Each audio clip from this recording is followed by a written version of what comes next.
Halfdan, a nobleman of great standing, welcomed his kinsman Sverrir with open arms, along with a group of other high-born men. They were guests of honor, and their stay was marked with days of feasting and drinking. As they gathered, a massive fleet of over 1,000 ships arrived from Fylkir, crewed by the bravest men in the land. Fleet after fleet came, some from Funen, others from Bornholm, and countless other islands in the Baltic and Kattegat. Boats from Jutland also arrived. At the Lime Fjord, the arm of the sea north of Jutland, the fleets of various hersirs from present-day Norway and Kattegat waited for the arrival of the Baltic fleets. There were over 2,000 in total, consisting of everything from dragon ships to small scooters. There were even ships specifically designed for shallow water, as well as plenty of supply and horse transport ships that would be useful once they landed. At a council of commanders, it was decided that the massive fleet would split into multiple fleets, and then into various squadrons, all of which would attack the Roman Empire, which was spread out in different locations.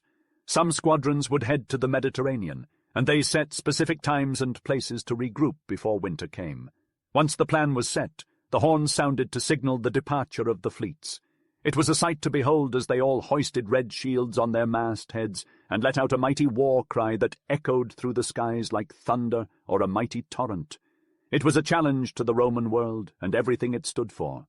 As they departed, it was difficult for each fleet to navigate through the sea of masts, but the skilled Vikings managed to get through with few casualties. And so began their daring adventure, their sights set on the Roman Empire and all that lay before them. Chapter 9. Gunnar's defeat of the Romans. The view from the northern tip of the Jutland peninsula of the fleet as they were departing was indeed amazing. Day after day, ships would emerge from the sea, cut through the water, round Cape Skagen, and disappear beyond the horizon, some heading towards the south while others steered towards the west. Each of these ships was on a different mission. Some intended to wage war in Friesland or Gaul, while others set their sights on the Mediterranean or Scotland, ready to lay siege to Britain. Less than 2 months after the fleets left, a wail of sorrow and anguish swept across every Roman province that touched the sea. Couriers were dispatched to Rome from all corners of these provinces, calling out for help, but Rome was powerless to assist them. The Norsemen had established their dominance over the sea, and they could land their armies wherever they pleased. The country that owns the sea owns might, they would often boast. The entire Roman Empire was haunted by the fear of these Vikings who relentlessly swarmed in force year after year, pouring out from the Baltic Basin and Norway's shores for over 2 centuries. This invasion was one of the most formidable ever faced by the provinces of Rome. It was a reign of fire and sword relentlessly carried out by the Norsemen.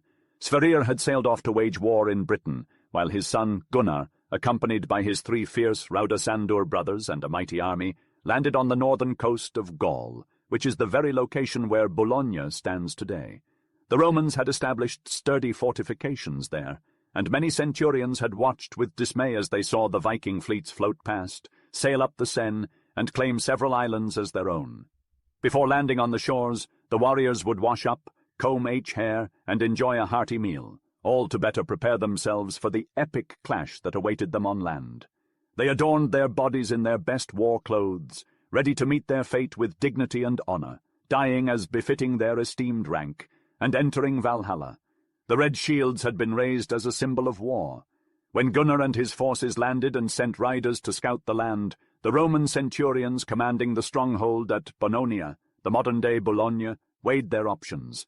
Decius and Curtius, seeing that the Viking force was much smaller in numbers than their own army, decided to attack. A massive Roman army poured out of the stronghold, determined to annihilate the Norsemen who dared to land before their very eyes. Gunnar surveyed the opposing forces before him, his eyes scanning the Roman soldiers with a keen and calculating gaze. He turned to his own men, a fierce determination etched on his face. "Often the more numerous host does not gain the victory if there are fearless men against it," he declared, his voice ringing out across the battlefield. "Many a blunt sword has won the victory in battle. As we are the weakest in number, let us arrange our host in the wedge shape that was taught to our forefathers by Odin himself, and we will have, besides, another body of men to attack the Romans or protect us, as may be necessary."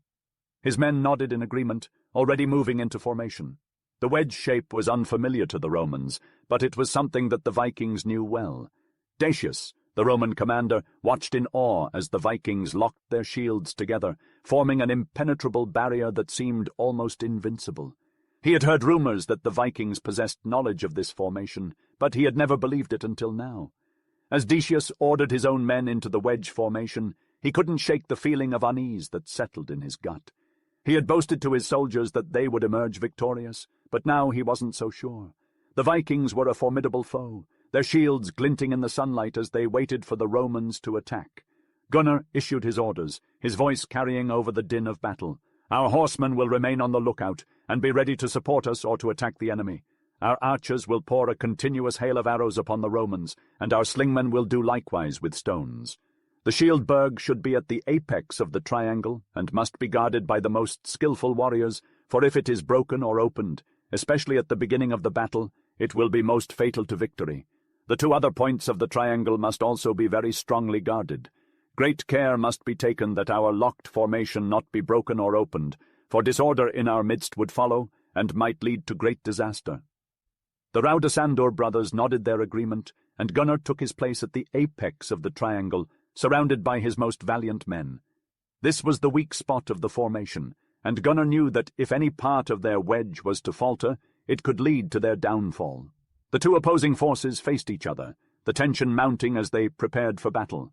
Decius could see the determination in the Vikings' eyes, and he knew that this would not be an easy fight. As the Roman soldiers charged forward with their weapons drawn, the Vikings met them head-on, their shields forming an impenetrable wall. For hours the battle raged on, neither side gaining the upper hand. The Vikings were fierce warriors, their arrows raining down on the Romans in a deadly barrage. The Roman soldiers fought valiantly, but they were no match for the Viking shield wall. In the end, it was Gunnar and his men who emerged victorious. Their wedge formation held strong. Decius was defeated, and the Romans were forced to retreat. As the Vikings celebrated their hard-won victory, Gunnar couldn't help but feel a sense of pride wash over him.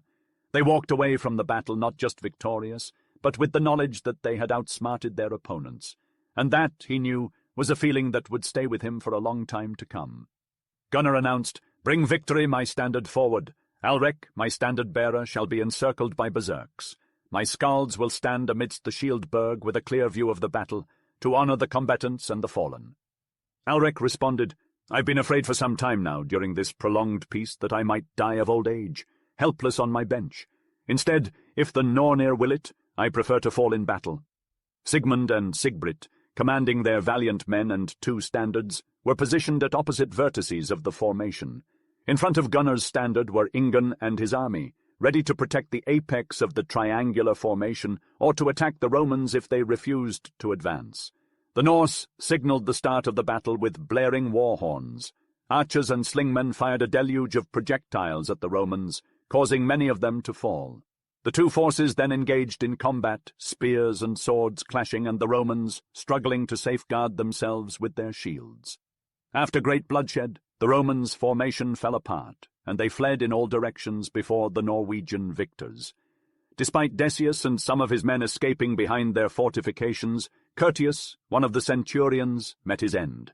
From behind the safety of Rome's walls, the surviving centurion was filled with despair. He lamented, "O Rome, what has become of your strength? Unable to defeat those seafaring men who mock your power and defy your legions. They strike now and then, vanish the next day. No province is safe from their assault. Even a country with powerful legions on land cannot rule the world without sea dominance." Sigmund and Ingun had been wounded during the battle, but they bore the pain with stoic silence. The Raudasandur brothers had vowed to be like the fearless champions of Sverrir, and they would not show any sign of weakness. Even as their wounds were dressed, they did not flinch. After the battle, the Norsemen buried their fallen comrades with their weapons. Their graves were soaked with the blood of Roman prisoners sacrificed to Odin. The spoils of war were divided according to tradition, and the Roman and Gallic captives were taken back to the ships to be sent home. While this was happening, the Norse fleets had been busy. New settlers had come to the colonies, and the warriors had amassed a large amount of booty, including numerous Roman coins that they knew would be useful for trade. Some of the coins would even be melted down to create decorative plates, cups, and other items. During their stay at Lime Fjord, several Viking chiefs made plans to meet with Gunnar and his 3 Raudasandur brothers at the mouth of the river Somme in Valland. After a council of war, they decided to spend the winter in the Mediterranean. They performed a great sacrifice to Odin before setting sail, and soon launched attacks on countries along the shores of the Mediterranean. Cities like Syracuse fell to their might. When they returned to the northern part of Portugal, the fleet split into powerful squadrons under different leaders. They resumed their raids, targeting the coasts of Britain, Gaul, and Friesland with renewed ferocity. The Norsemen were unstoppable. As the ships set sail for home, they carried precious spoils from Rome and Greece, along with a trove of golden and silver coins. But their most valuable cargo was the multitude of slaves they had acquired, plucked from faraway lands such as Britain, Gaul, Friesland, and the Mediterranean. Among the throngs of enslaved peoples were many young women of striking beauty, taken captive and forced into servitude. Meanwhile, Sverrir, the daring Viking warrior, had been launching an attack in the west, conquering lands we know today as Brittany. His ferocity in battle led to numerous victories over the Romans and a haul of prisoners. He did all of this before the last Yule was even over. Standing by his side during these fierce battles were Hromund the Bold and Ingald the Dark-Eyed, both fierce fighters in their own right. But as the dust of war began to settle, Sverrir decided to establish his own settlement along the banks of the Thames in Britain. He left one of his sons, Hamund the Valiant, with Ingald, and then set sail for Dampstadir, his homeland. But before leaving, he sent a swift vessel to Gunnar, his comrade in war, to inform him of his plans to depart. Chapter 10. Gunnar's visit to Britain. Gunnar had made up his mind. He would not return to Hrafn, but would instead visit his kinsman who had roots in Britain dating back to the earliest century. So he set sail, leaving the river Loire behind, and journeyed eastward along the shores of Gaul. Along the way he stopped to visit with friendly Gotlanders who had settled peacefully near the sea and rivers. He offered his assistance by way of men and ships, should they need it. The Romans had left these settlers alone, mindful of the wrath they might incur from the settlers' kin, who were known for their fierce grudges. As they passed the Thames River and its neighbouring settlements, Gunnar and his crew continued eastward along the flat shores of present-day Britain. They soon arrived along the coast of Norfolk, which was inhabited by folk from the north. They anchored on an estuary known today as the Wash.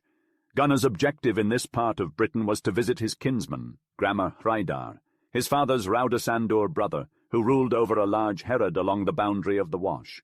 Almost 200 years earlier, one of Gunnar's great-great-uncles had married the daughter of a Hersir of Norway. This bold and adventurous man settled inland from the bay in what is now called Cambridgeshire. Many people from the coast of Norway followed in his footsteps, leading to a significant emigration from that region.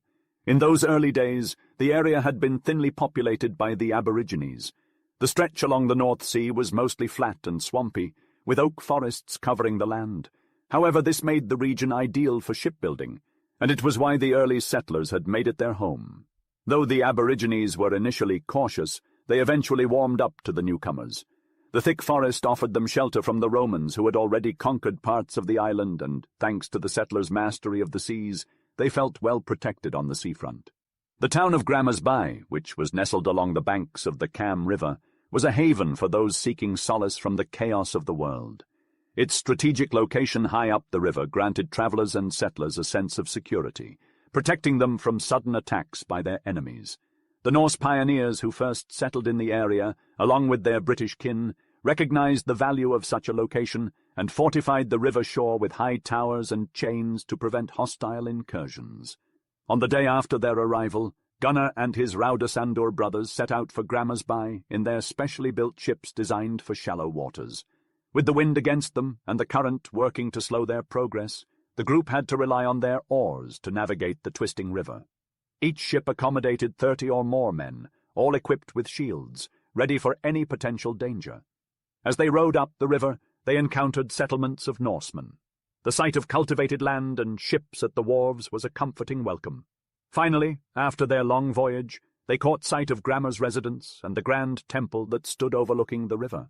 The temple, dedicated to the worship of the gods Odin, Frey, Njord, Thor, and others, was a grand sight to behold.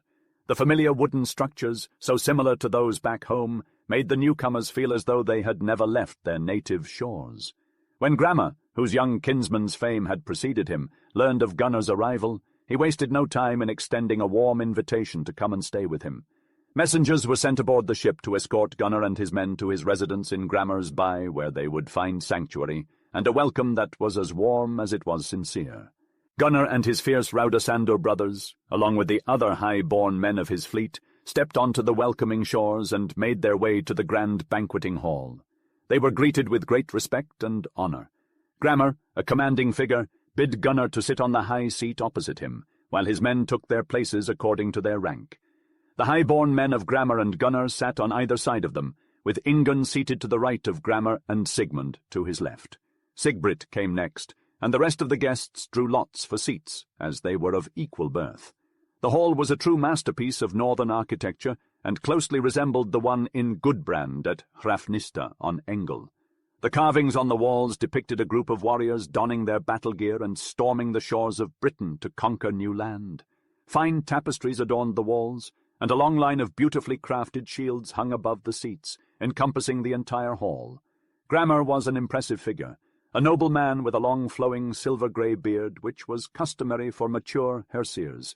His imposing height and deep blue eyes exuded confidence, and his chin and mouth bespoke an unyielding determination. Yet his kind smile and soft, gentle eyes reflected the warmth and kindness in his heart.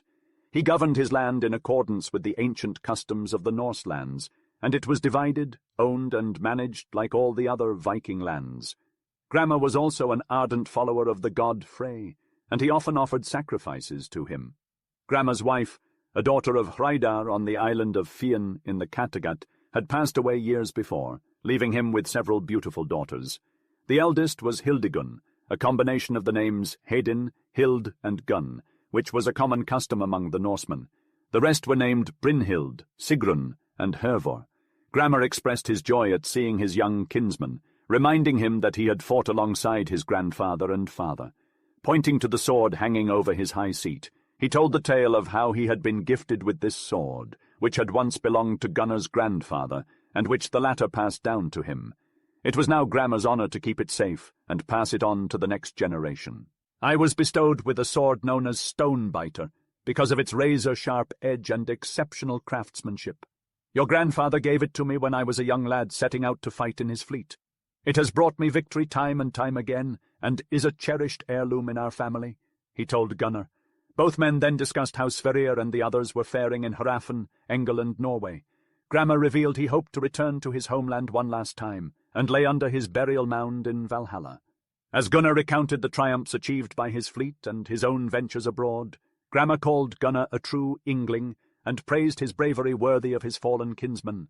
Gunnar presented him with tokens of esteem, including 2 lavish cloaks from Greece, an exquisite coat of mail forged by a smith from Hrafen, brooches, helmets, saxes, and swords of exquisite workmanship, a golden necklace for Hildigun, and bracelets for Grammar's other daughters. He noted that the clothing, weaponry, and adornments of these settlers were like those worn by the Viking people. The emigrants had brought their customs, faith, and style with them, much like modern-day immigrants. Some jewels were family heirlooms of the pioneer people who had first landed at Wilbraham. Most of these precious trinkets had been buried with the dead, but a few mosaic and glass beads, cruciform and circular fibulae were retained, dating back to the 2nd century. In the vicinity of Grammar's temple and residence stood the burial ground of the original Norse colonizers who had settled in that part of Britain. Graves dotted the area, some bodies having been incinerated, and the burned bones preserved either in urns or wooden buckets with bronze fittings. On the pyre lay an assortment of relics, weapons and ornaments of bronze, tweezers with ear-picks, iron spears, shears and knives, glass and mosaic beads, all soon to be consumed by the raging flames. But amidst these ancient artifacts were some old coins from the motherland, marking this place as a counterpart of the burial grounds of old. During a grand feast, Hildigun and her sisters entered the hall, all stunningly beautiful. Hildigun was tall and slender, with flaxen hair that cascaded down her back, and alluring deep blue eyes that contrasted with her delicate, rosy complexion. Making her way towards Gunnar, she announced their kinship to Odin and greeted everyone gathered there. Sipping ale from a horn, she handed it to Gunnar, who took both the horn and her hand, insisting that she sat beside him. Not accustomed to drinking with women, Hildigun remarked that it was not the Viking way. Unperturbed, Gunnar replied that it should be, and he would change the laws, if needed, just so he could drink with her. And so she sat next to him, conversing throughout the evening, enjoying each other's company. The days passed pleasantly for Gunnar and his brothers at Grammersby, with maidens from the surrounding estates welcoming them. They all gathered in the great banqueting hall every night, where the Viking daughters listened to skalds who had accompanied Gunnar recount the great feats of valor the Vikings had accomplished in their recent expeditions. Amidst these tales, they heard of Gunnar's hairbreadth escapes and were filled with wonder. Once upon a time, the Vikings were a proud people who would never boast about their brave deeds.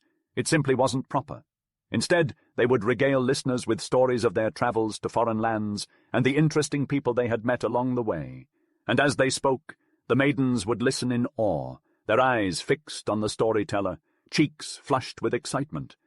As time went on, the admiration turned into something more, although the Vikings themselves didn't realize it. During the day, while in their quarters, they couldn't stop thinking about the one they admired most. They longed for the evening's entertainment to arrive so they could see their beloved again.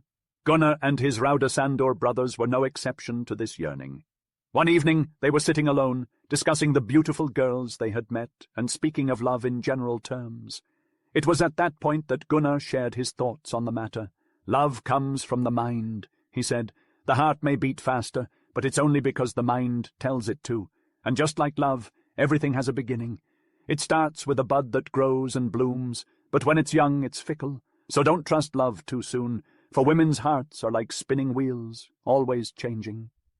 Unfortunately, the day came when the Vikings had to part ways and continue their lives as fate dictated. But there were many stories of budding love among them. Countless maidens had fallen for the strong warriors, and in turn, many Vikings had lost their hearts to their charming companions. Chapter 11. The Daughters of Ingrid.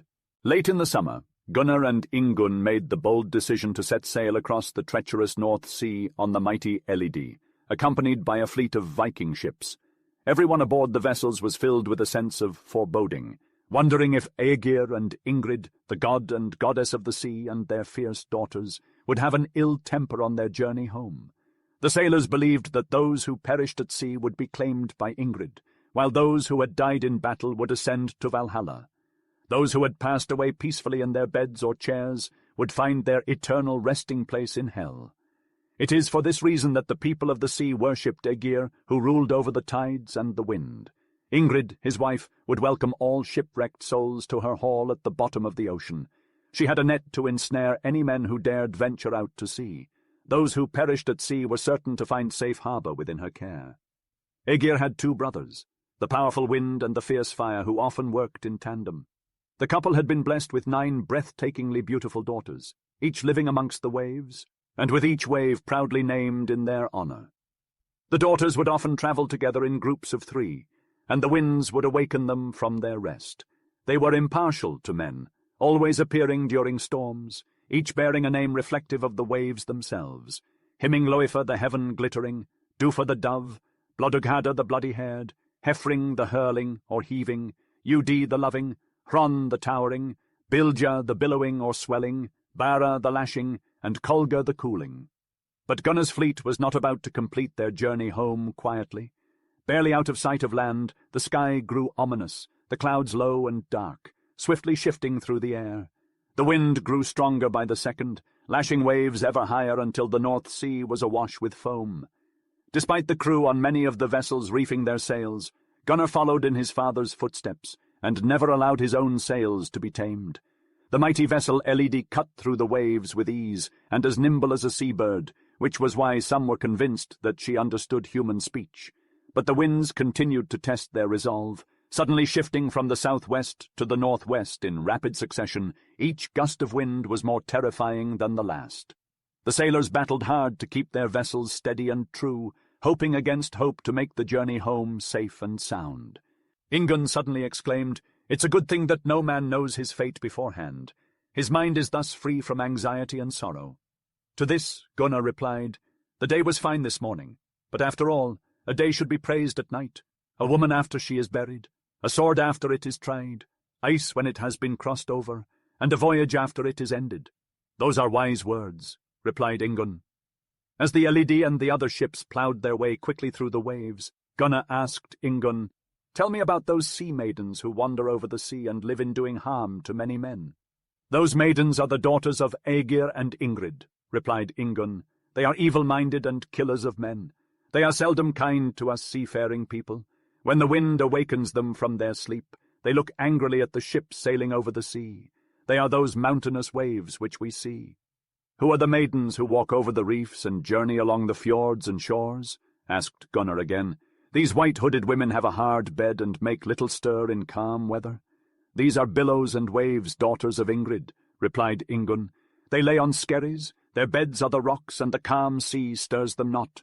But lo, when the wind blows hard it rouses their anger, and they send the men that are on the deep to Ingrid, their mother. By the look of the sky, I fear, Raudasandur, brother, that we are going to meet Aegir and Ingrid and their daughters who are in their angry mood," Gunnar replied. As the wind continued to increase in strength, he continued, "The brother of Aegir who stirs the ocean wishes to see what kind of men are on board the Elidi and the other ships, and if Gunnar and his Raudasandur brothers are truly fearless men. As you can see, the sea is becoming mountain high." Then Ingunn, who was looking at the wake made by the ship, said to Gunnar, "Who are those white-helmeted maidens that I seem to see yonder? They are dressed in white, have frowning looks, their breasts heave with passion, and they are coming fast toward the Elidi." 3 fierce and imposing figures loomed ahead, the daughters of Aegir and Ingrid Hronn, Bylgja and Hefring. Gunnar knew to beware of their anger, which showed clearly in their piercing gazes. As they rapidly approached, it was clear they meant harm. Suddenly a massive wave crashed against the ship, wrenching away the gunwales. The Elidi shuddered, and the men on board knew it was Hronn who had struck. But the onslaught didn't stop there. Another wave, even stronger than the first, obliterated part of the ship's bow. This time it was Bylgja's furious force, and just as the crew thought they'd seen the worst of it, a third wave swamped the deck, tossing 4 men overboard to their deaths. Ingunn mournfully announced that Hefring had claimed them, and that the winds, spurred on by Hrosvelg, were sure to make their situation even more treacherous. Though the storm raged on, Gunnar refused to let his crew's spirits sink.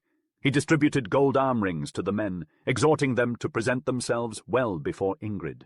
Even as he spoke, Gunnar pondered the danger of their quest, and the many men Ingrid had already claimed. As the biting cold set in, Gunnar thought of the comfort of fire and sunlight. Yet he also knew that good health, integrity, and a joyful mindset were essential too. The fleet continued to weather the storm with remarkable resilience, slicing through the choppy waters like birds of the tempest. Sigmund and Sigbrit's dragon ships approached the Elidi with the wind at their backs.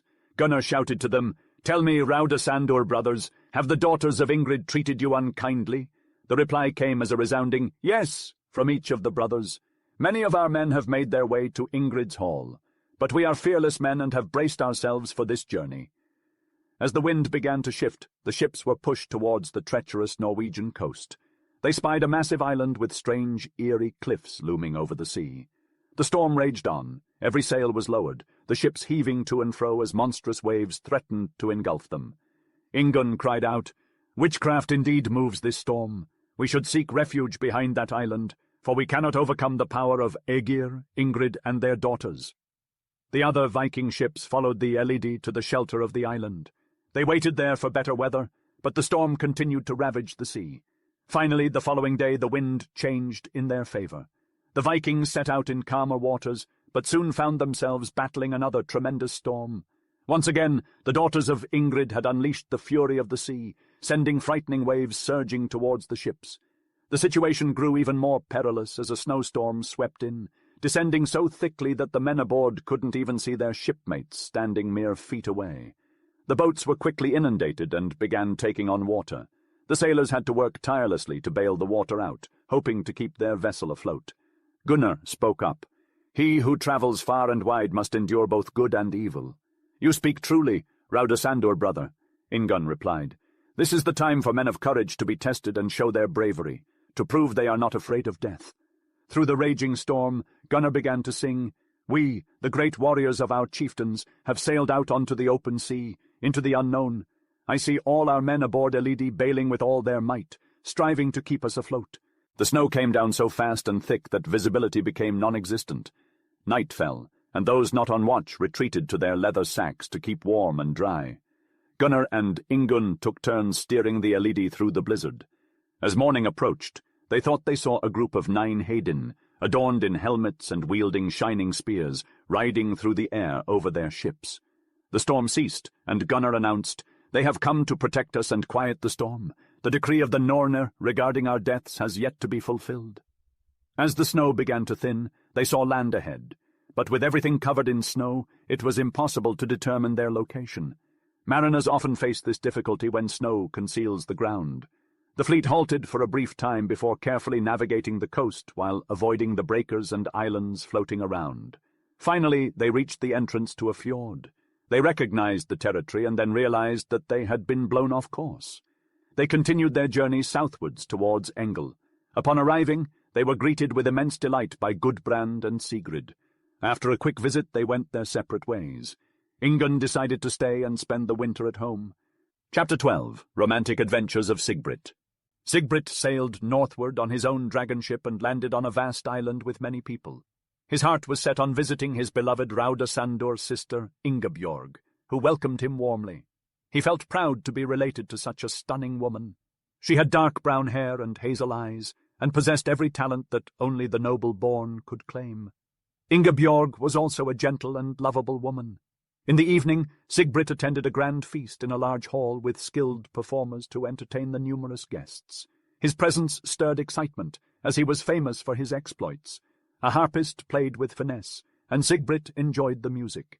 It had been too long since he heard anything other than the clangor of battle and the fierce howling of winds and waves. 3 lovely ladies, Thordis, Ragnhild, and Thorana, sat beside Sigbrit, and he chatted with them. Thordis caught his eye.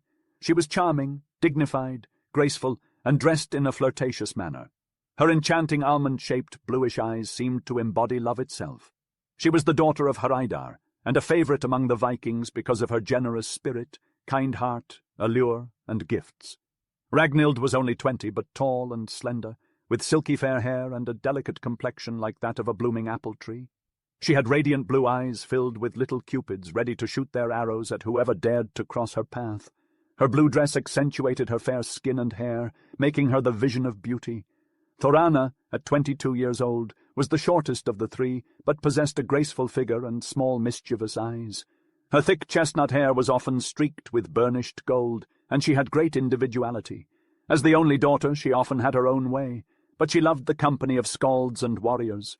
All 3 maidens loved being around warriors and bards, with tales of battles and romantic sagas. The 3 girls were blessed with beautiful mothers who had raised them with love and care, teaching them all the skills befitting high-born maidens. Thordis had experienced the loss of her father and mourned his passing deeply. She had a brother, a dashing and handsome lad whom Sigbrit took a liking to immediately.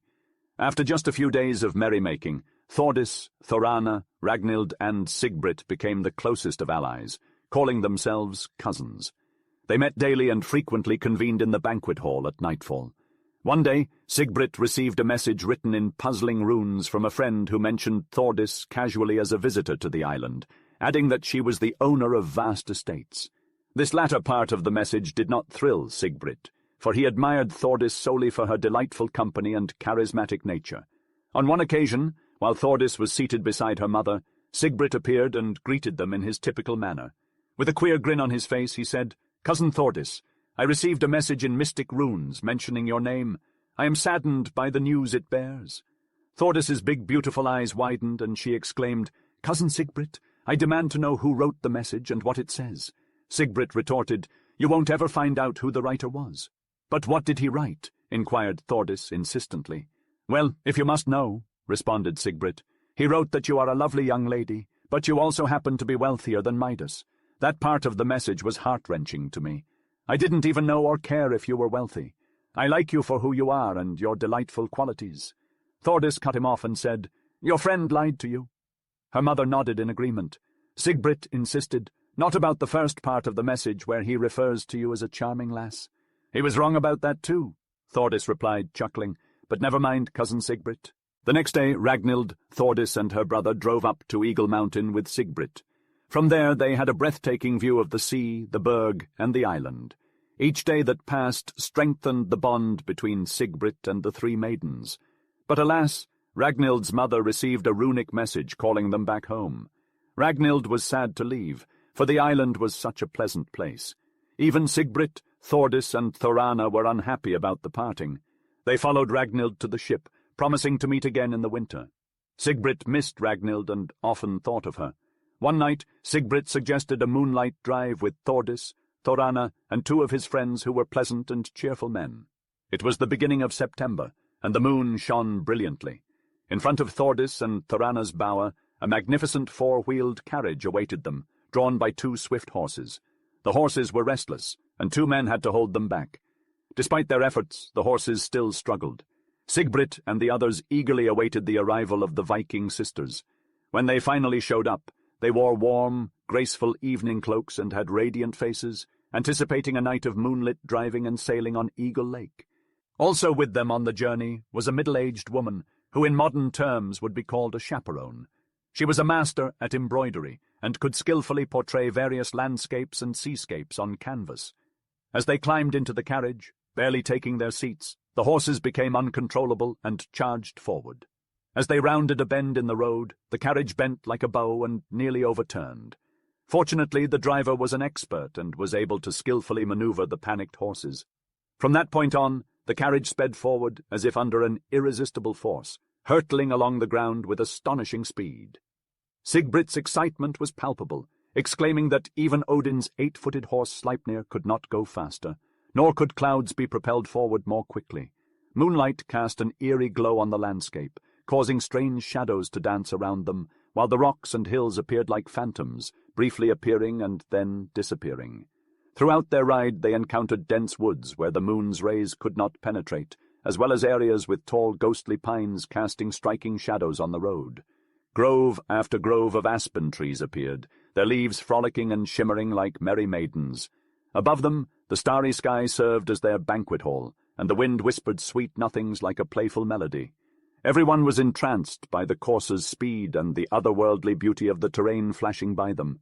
Occasionally an exclamation of delight or wonderment escaped Thordis or Thorana's lips. Sigbrit, who had been quiet for some time, suddenly saw 9 Hedin in the sky, riding on fiery white steeds. Skuld, the Norn embodying the future, was preceding them, and Sigbrit wondered what her presence forebode. She accompanied them, clearly wanting to ensure that the fates decreed by the Nornir, the beings who had shaped each of their lives at birth, would come to pass. The content of those decrees was unknown to all mortals. At that moment, Sigbrit thought to himself, "It's for the best that no one knows their fate beforehand." Little did he know that the Nornir had ordained he would fall in love with either Thorana or Thordis. Suddenly, Hedin and Skuld vanished from his sight. The carriage hurtled forward, the horses racing faster than ever before. The strain on the axles seemed almost too much to bear, every inch of the vehicle rattling as though it might fall apart. However, the wild fun had rendered everyone completely reckless, with no regard for their safety. "Why should Viking heroes' daughters be afraid?" exclaimed Thordis, while Thorana shouted at the top of her voice, "It's lucky our mothers aren't present. My own would have died of fear or fainted, and we'd have missed out on all the fun." As they finally glimpsed Eagle Lake through the trees, the horses drew up outside a solitary cabin on its shore, covered in sweat and foam. They declared they had never been on a ride so fast, witnessed such superb driving, or experienced such a rush before. Shortly after that, 2 boats appeared, their occupants setting out onto the water of the beautiful Eagle Lake, cradled amid wooded hills with majestic Eagle Mountain towering above it all. One boat carried Sigbrit and Thorana, while Thordis and her 2 companions rowed in the other. Sigbrit quietly wished that Thordis had joined him in his boat. The beautiful scene was magical. The still water, as though transformed into crystal by the moon, reflected images of the trees and hills along its shore, while the stars gleamed radiantly in the moonlit sky, creating a fantastic mirror-like effect. Sigbrit gazed up at the night sky, in awe of its beauty. "O Earth," he thought to himself, "how magnificent you are under the moon's rule. The night belongs to the moon, while the sun claims the day. Some claim the nights were created for man to rest, but why should they be so wondrous, with stars glittering in the blue expanse and the moon's gentle kiss? The nightingales sing of love under the moon's caress. Love, born in the night, flourishes under its watchful eye, for the moon's soft light shines upon it."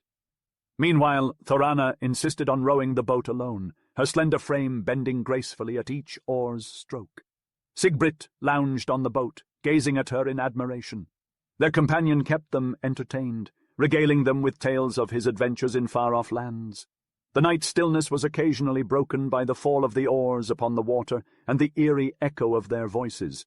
The two boats gradually drifted apart, and their passengers found amusement in listening to the echo. At one point, Sigbrit fancied he saw Odin's ravens, Hugin and Munin, flying overhead, on their way to Valhalla to offer the all-father reports of the world.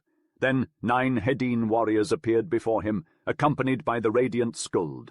Her hair shone like a halo in the moonlight, and she hovered over their boat briefly before casting a shooting star to earth. With the Hedin, Skuld disappeared towards the well of Urd. Every day the Nornir collected holy water from the well and mixed it with clay. They then poured it over the ash tree Yggdrasil, ensuring that its branches never withered or died. As the two boats drew nearer, Sigbrit's eyes were fixed on the shimmering water where two shadows danced and played together. They were more beautiful to him than any starlit night or any reflection that had ever graced the surface of the lake. These were the shadows of Thorana and Thordis, and they were a sight to behold. Their delicate features, their graceful forms, their flowing hair, it was as if they had stepped out of the deep, and Sigbrit was transfixed. The boat rocked, and the shadows vanished, never to be seen again on the glittering waters of Eagle Lake. Sigbrit was left to ponder the vision, wondering if anyone else had seen what he had. He said nothing, but the memory stayed with him long after they returned to shore. The following day he made a secret vow to the goddess Var, whose power over human hearts he hoped would bring him closer to the object of his desire. Days passed, and Thorana and Thordis prepared to leave the island. They gathered with their friends in the same hall where they had first met, and Sigbrit was there, unable to resist the pull of their company. As the night wore on, they laughed and talked, cherishing every fleeting moment together. The next morning they bid farewell, and Sigbrit watched as the boats set sail, carrying away his beautiful cousins. No one knew how much they would miss each other, or how long it would be until they met again. But the memory of that wondrous night remained with them all, a treasure to cherish for years to come. They said their goodbyes with emotional displays of love and friendship. The next day, Sigbrit received a message inscribed in cryptic runes, brought to him by a messenger. It hailed from his cousins who had penned it while returning home. The incantation read, "With heartfelt love, from your devastated cousins." A wave of relief swept over Sigbrit as he drank in the words of love. Lost in loneliness, he responded by dispatching a messenger bearing a message of his forlorn state. The absence of his cousins left Sigbrit in a quagmire of despondency. He felt inconsolably lonely, and the vibrant and joyous atmosphere of the isle suddenly turned into a mournful dirge. The moaning wind and melancholic waves sang a sorrowful tune. Your 3 cousins are gone, the rugged cliffs shall not behold them any more. He even avoided the skemmer where his cousins stayed. No maiden could lift his spirits, as none could match the loveliness and grace of Thorana, Ragnhild, and Thordis. He spent his time scribbling down the story of the island on birch bark. Finally, he made up his mind to leave, and after a few days at sea, he reached a burg where he had spent his childhood with Thorkel, his Raudasandur brother. Thorkel had passed away a few years before. Sigbrit yearned to visit his grave, and after reaching the town, he disclosed his mission to the locals and proceeded towards the mound where Thorkel and his spouse lay peacefully beside each other. Their marriage had been brief before the fates snatched them away. Sigbrit ascended the mound and whispered to himself, "Here Thorkel and his wife rest. The minds that drove and governed their lives have left them. They lie helpless, motionless, and lifeless." As he looked up, he glimpsed a brilliantly hued butterfly with wings of gold and rainbow, full of zest, flitting from one flower to another, savouring the nectar. As he watched the butterfly fluttering by, Sigbrit felt a sense of contemplation come over him. "All life is but a brief moment in time," he murmured to himself. "Humans and butterflies alike are merely fleeting creatures in this vast world created by the gods. Yet how beautiful the life of a butterfly is! He lives in the air, his existence filled with love and immortality. He spends his days caressing and kissing the flowers, becoming intoxicated by their sweetness.